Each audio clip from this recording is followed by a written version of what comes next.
Zero is the only class in the whole game that's actually two characters, and both are really good on their own. Together, alongside Nexon somehow still giving them consistent buffs like every other update, they're currently in an extremely strong spot. Before we can decimate mostly everything in our path, we first gotta go over all their skills. Starting off with the Link skill, it just reduces damage taken and gives some IED. Not awful, but not amazing. Though, I'll also highlight it's worth leveling a Zero, if anything, for their Legion block, which gives 12% bonus XP at its max level of 250. No matter who you decide to main, that's worth it. Mobility-wise, there's the typical flash jump with an up jump tacked onto it, as well as a teleport that works in any direction. Very slightly longer cooldown when teleporting upwards for some reason, but otherwise every other direction functions like a mage teleport. You can double tap to teleport, or right click to lock the skill and bind it to its own button to make it function only like a mage teleport, if double tapping annoys you. There's a few more mobility skills, all through Alpha's attacks. So the main gimmick of Zero is you have two separate skill sets.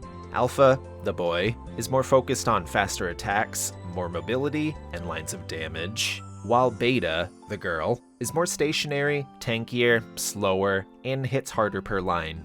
Another gimmick is their attacks have follow-ups as you keep spamming said initial first attack, usually in chunks of 2 or 3, and thankfully all part of the same button press. Anyways, here's Alpha's attacks. Moonstrike, Piercing Thrust, and Shadow Strike attack in front of you. That third hit, Shadow Strike, can teleport either forward or to the nearest enemy if you hold left or right while attacking with it. Flash Assault and Blade Ring respectively teleport you forward, and then send waves of damage flying out of you.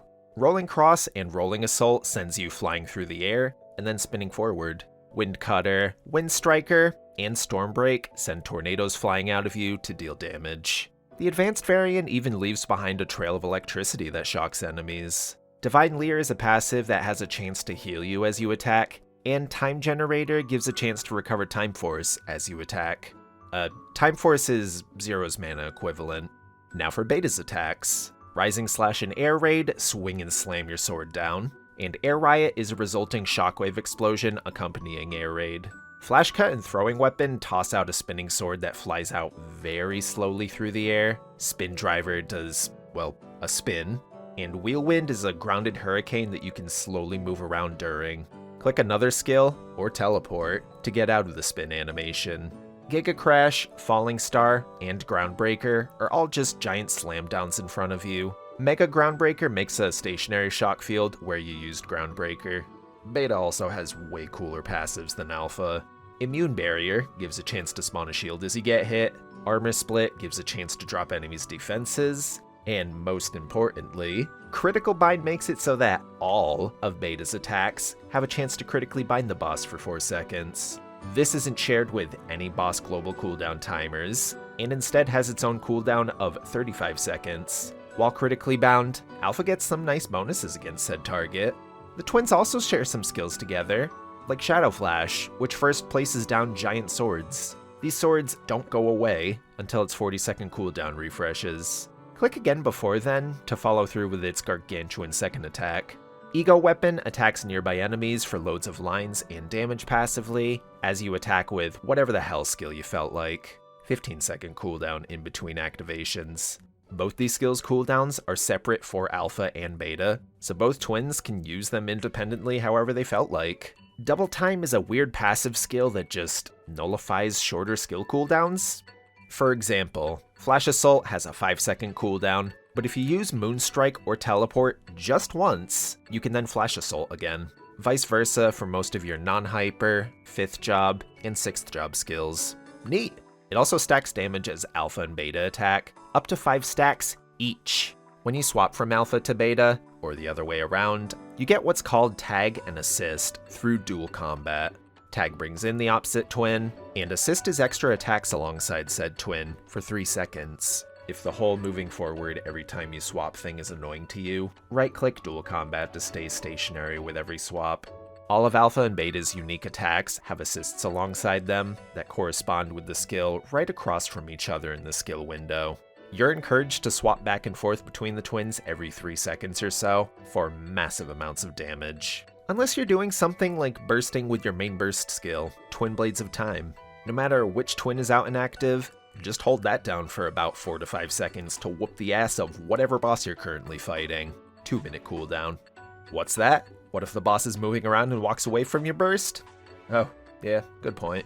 Well, in that case, cast Shadow Rain, which holds the boss down for 5 seconds, and also is separate from all other bind cooldowns for some reason, and does pretty good damage on top of all that. 5-minute cooldown. Damn, that felt pretty good. You want to do it again? Then pop Transcendent Rin's Prayer to reset its cooldown. This also resets some of your other skills' longer cooldowns, and gives a fat attack and final damage buff, and even bonus attacks through double time stacks. How about another Shadow Rain? Okay, now pop Time Holding. This also resets cooldowns, and gives you some damage, in addition to a 10-second iframe, and 10 seconds of infinite time force. Hold your horses, we're still not done with binds, no. Chrono Break is your class bind, and yep, you guessed it, another damage buff throughout its duration. At the very end, either when you manually click it again, or let the timer run out, it also does some damage. If you wanted said bind to happen after its duration, you can either press down in Chrono Break, or right-click toggle the skill so it does that instead. Okay, rest easy, we're done stringing all these binds together. For now. Rewind is an extra life that has a half-hour cooldown when you lose all your health, and gives you an iframe for 2 seconds when it pops. Time Distortion is a buff field that apparently stuns normal monsters, that part is news to me, and also cleanses certain abnormal statuses from you and party members, as well as gives some damage and attack speed. No matter if you're standing in the field or not, you keep Distortion's buffs. Your party members have to stand in it for the effects, however. 4-minute cooldown. Weapon Aura sends waves of damage flying out of you every 5 seconds. Impenetrable Skin gives super stance and resistances. And Transcendent, not to be confused with Transcendent Rin's Prayer, is just a whole bunch of things smushed together. Extra attacks, bonus damage, and after image attacks for 20 seconds. These 3 all have a 2-minute cooldown. Okay, now here's what 5th job skills you want to prioritize maxing out. Start off with Ego Weapon first, then Shadow Flash, then Twin Blades of Time, and lastly, Chrono Break. All of these are really good, but them passive blades flying around constantly are so nice and pack a punch. As for which Trinode Zero gets, everything. Every Trinode. Zero has 10 skills they want boosted, and the best way to max them all out would be across 7 different node slots, set up something like this. At 6th job, masteries wise, Zero gets upgrades to pretty much all their direct attacking skills 1st through 4th job. Just damage mainly, nothing hugely exciting or new. Though also, a couple new passive skills too. Timepiece functions like another ego weapon, albeit strictly through assist attacks, and proccing after a certain number of assist attacks. Infinite Resonance is just a flat attack buff as you attack. 5th job skills upgrade wise, Chrono Break lasts longer and gives more final damage as you level it up. Zero's origin skill is End Time, and it's the usual expected origin with a 6-minute cooldown, binding the boss, making you invincible, and dealing a wad of damage. Lastly, Bitemporis is the Ascent skill. Nothing special here either. Big damage, invincible while the animation plays out, 3 uses per boss, or 4-minute cooldown outside of bosses. Yeah, that's a lot to take in, huh? Don't worry, that's what I'm here for. Let's make Zero easy. First off, some comfort. Once you're 140, go over to your hyper stats and pour some points into this DF/TF/PP stat. Specifically, this gives Zero more time force for both twins, which ultimately allows for more attack possibilities for grinding and bossing. Each level gives 10 time force, and it's recommended to max that out whenever you can. You want to know how to cancel some attacks? No, wait! It's actually so easy to do that you might already be doing it without even knowing it, but knowing what's going on still might help make sense of it. Whenever you're in the middle of any of your twins' attacks, tag into the other one, and you're no longer locked into that first twins attack animation. Obviously, this only works when tagging is off cooldown, and any of the shared attacks you're still locked into. But you can still break free out of those ones, so long as they aren't your origin or ascent. Like Shadow Rain, Shadow Flash, even Twin Blades of Time while holding it down. Just teleport upwards, enjoy your freedom and use it however, like repositioning or casting your origin during Twin Blades of Time's animation. The world is now yours. Speaking of Shadow Rain, there's also another way to cancel it, through tagging, if you cast it about 2 to 3 seconds after you've tagged into whichever twin you've just swapped to.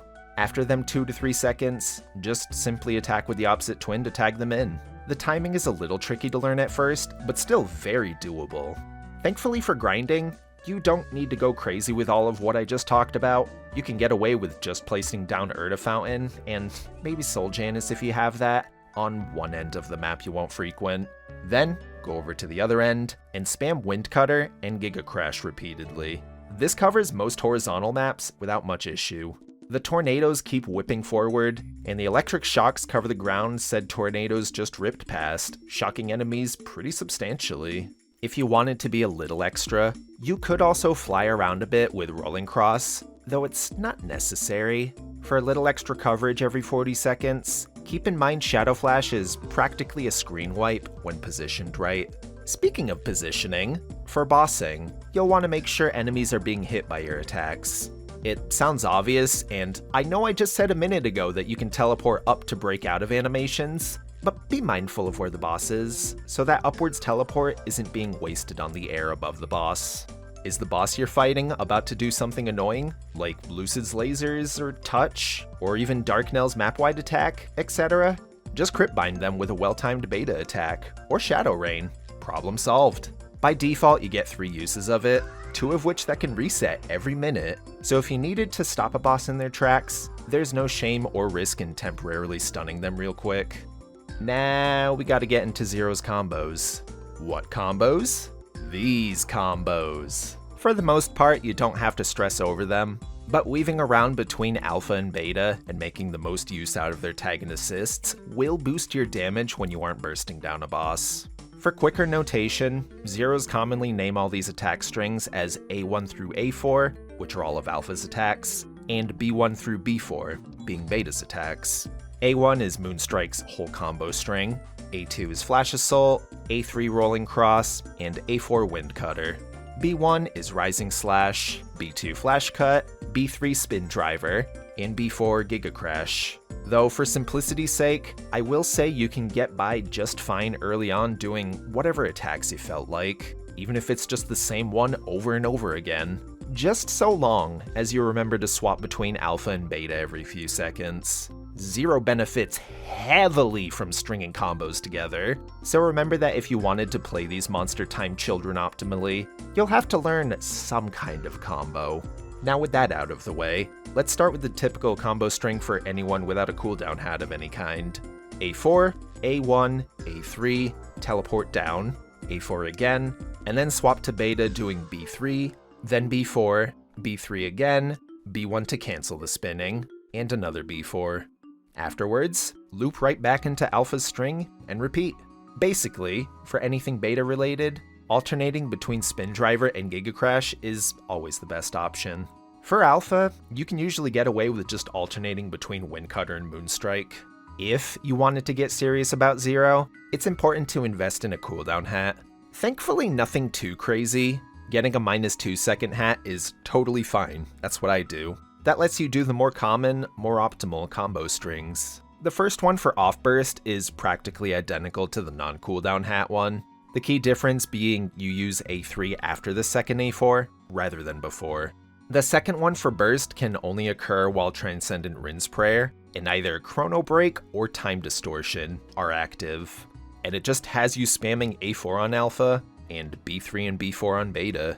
There's also strings for -5 or -6 second hats, but at that point if you're investing that much into your hat, you're most likely not looking to learn the basics of Zero.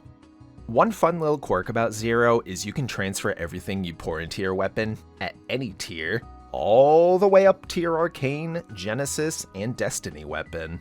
So any Star Force, Boss Soul, Flames, and all potentials all carry up with every weapon upgrade, and even adjust per higher tier for things like potentials.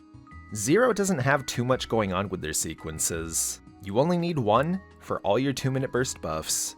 If you didn't have a pet with auto buff, you could also make one for all your decent skills, But otherwise, yeah, just roll with this tiny one with everything on it except Transcendent Rinse Prayer. You can toss it on for damage if you wanted to, but I'd say save that for cooldown resetting antics. If you have an Oz ring, ideally Ring of Restraint, throw that on near the end, before or after AB's Link, terms and conditions. Link skills. Same ol' as always for grinding. Mercedes for bonus XP, Evan for longer lasting runes, Aran for beefier combo orbs, Lara for more damage against normal enemies, and Ho-Young for more damage against enemies with full health, for easier one-shotting purposes. The rest of the gaps you can fill in however you felt like. And for bossing, AB's Link, terms and conditions, above all else. Then the rest will just be damage-dealing links like Ark and Mojuan, the Demons, Hayato and Kana, etc. Resistance Link if you wanted 12 seconds to breathe every time you revive in a boss fight. I know I do. Some layout looking similar to this is what I use, but it can be adjusted however fits your needs best. Inner ability is diverse. For bossing, the first line you have a choice between boss damage for just straight up damage in bosses, attack speed to cap out Beta's attack speed, which allows for an extra assist as you tag her in, or my preferred option, cooldown skip. Zero Discord cites it's good for those without a cooldown hat, but even with a hat, I'm a cooldown skip apologist for one reason: spamming Shadow Rain. Yeah, that skill that binds a boss, you'll be the most beloved party member if that cooldown skip keeps making that boss stationary. Normally you get 3 chances for Shadow Rain to reset, so if you wanted some fun antics while in a party, hell yeah, put that boss on hold. Cooldown skip also resets things like AB's Link skill and time distortion, but currently as far as I can tell, there's no singular get this above all else choice for Zero, other than boss for pure damage. Second and third lines will be any mix of abnormal status damage, flat attack, and or boss damage if you didn't opt for that as your first line.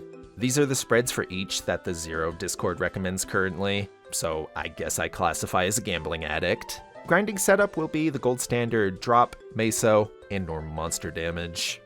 Bursting goes like this. For preparation, you have the option to place down either one or both your twins' shadow flashes, and use them whenever you swap to them.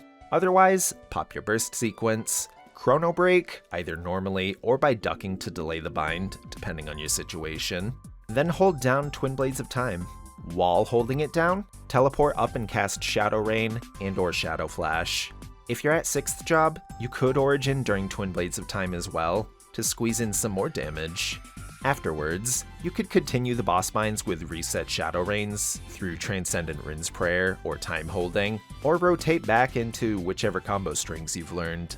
Same with Off Burst, you're just going to be comboing, with an optional AB link slapped on whenever it comes off cooldown.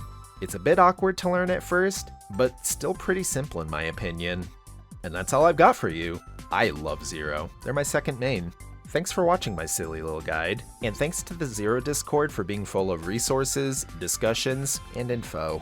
Also, thanks to my channel members, such as Zikma. I appreciate everyone that supports these videos I make. Like, comment, subscribe, all those funny YouTuber words to get people engaged and interested in these videos. And yeah, until next time, that's all.